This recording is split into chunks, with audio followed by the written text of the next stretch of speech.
pues es de alta preocupación. Gracias, compañeros. En el estudio central de Honduras Noticias dialogaremos con el abogado Wilfredo Méndez, quien tocaremos algunos temas, entre ellos la posición de él como abogado en torno al informe que ha presentado la Embajada norteamericana sobre 27 de los postulantes a magistrados. Esto confirma, abogado, la posición que usted ha tomado desde el principio, donde se oponía a esta junta nominadora, así como también a los que han salido electos como postulantes a magistrados de la Corte Suprema de Justicia, es decir, este informe que ha presentado la Embajada norteamericana. En efecto, esto confirma este tipo de señalamientos que nosotros hemos hecho frente a una junta nominadora que no ha sido lo más adecuada ni pertinente. Hemos visto las audiencias que han desarrollado y las preguntas que han planteado incluso han sido contrarias a los principios de los derechos humanos y de los derechos fundamentales. Hemos visto más bien que hay una persecución, una cacería de brujas en ese sentido. Cuando hay un informe de esta naturaleza como la que presenta la Embajada estadounidense, creo que no debemos de asustarnos, debemos de observarla, debemos de tomarla en cuenta, debemos de ver en qué puede contribuir para que se haga un proceso de elección adecuado y pertinente si existe la voluntad. En ese sentido, yo veo que hay que aprovecharlo todo. Algunos de los señalados se les vincula con el narcotráfico.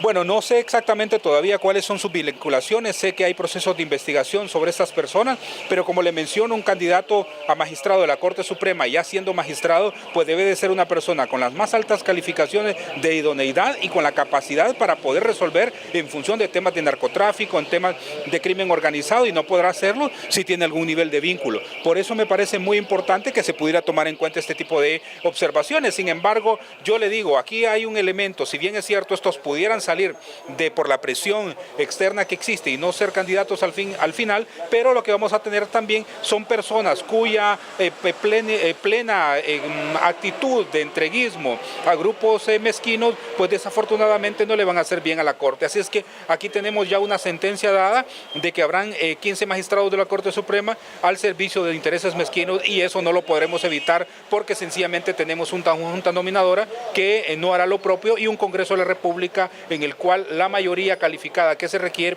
se está obteniendo para imponer este tipo de magistrados. En otro tema, abogado, de cara a las elecciones internas, ¿se están tomando los mecanismos adecuados para evitar que dineros sucios se inviertan en las campañas políticas?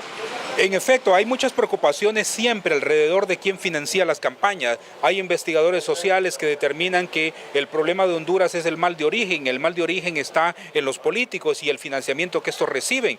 En este caso es muy importante que el gobierno tenga la previsión presupuestaria adecuada y pertinente para el financiamiento de las elecciones primarias, de las elecciones internas y no digamos de las elecciones generales. En ese sentido, entonces, creo que hay que tomar también las previsiones que el Tribunal Supremo Electoral debe hacer en función de poder hacer las supervisiones de las finanzas de los partidos políticos y evitar este tipo de financiamientos, como otras investigaciones que la propia Fiscalía pudiera hacer. Es decir, que el Estado entonces tenga a tiempo el dinero de la deuda política para las instituciones. Es correcto, hay que tener en cuenta lo que usted menciona también, no solo es el tema de la previsión presupuestaria para las elecciones primarias e internas que vienen, que algunos creen que la deben de financiar los propios partidos. No, ese sería un error, el Estado debe de financiar las elecciones. Y además, lo que usted menciona, el tema de la deuda política, hay que tener el dinero para poder hacer los pagos de la deuda política a los partidos políticos de forma tal que estos puedan operar tanto en su rutina diaria como en la previsión de sus candidaturas, precandidaturas y todo el proceso de elección interna y primaria.